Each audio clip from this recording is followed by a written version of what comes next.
Hey y'all! Today we're working on this Craftsman pressure washer. This machine has never had its oil changed. It has around 12 hours on it, give or take. Not catastrophic, but definitely way overdue for some fresh oil. You know, these engines, they run hot and they don't have oil filters. Anyway, let's get into it. For this job, we'll need a socket set, a drain pan, a funnel, and the right oil. Usually SAE 30 or 10W30 depending on your climate. The oil is all cold and sluggish right now, so let's warm it up a bit. You can skip this if you're not comfortable with hot oil, but it will speed things along quite a bit. Craftsman engines usually have a drain plug under the engine. We'll carefully unscrew the oil drain plug counterclockwise. Use the right size of wrench or socket so you don't round it off. If it's tight, a quick, steady pull usually works better than slow force. Make sure you're turning it the right way. Sometimes it feels backwards. Look at the bolt head on straight and turn it counterclockwise. Put your drain pan under it before cracking it loose.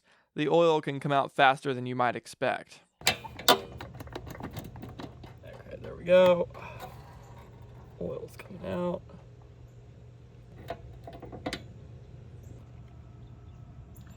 Yep, it's super overdue for an oil change. Open up the fill to let it drain faster.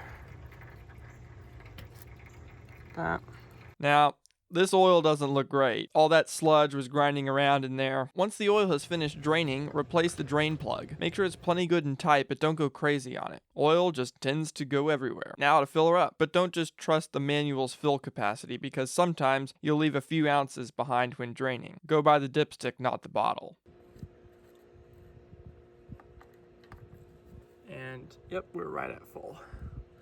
Alright, that's it. Fresh oil in, dipstick says we're good to go. But here's the thing, changing the oil isn't just about keeping it running today. These little engines don't have filters, therefore every oil change is basically like hitting the reset button on its life. How often should you do this? A good rule of thumb is about every 25 hours of runtime, or at least once at the start of every season. If you use your washer a few weekends a year, that still means an oil change before you put it away, or before you fire it up again. And don't forget, used oil is nasty stuff. Take it to your local auto parts store recycling center. Most places will take it for free. While you're at it, think about checking on the other basics too. Spark plug, oil filters, maybe even the fuel if it's been sitting a long time. Keeping up with all three of these things is what keeps small engines alive for years instead of seasons. So now, this Craftsman is ready to work when I need it. And that peace of mind is worth a 15-minute job and a quart of oil. I hope this video helps someone, and I'll see you in the next one.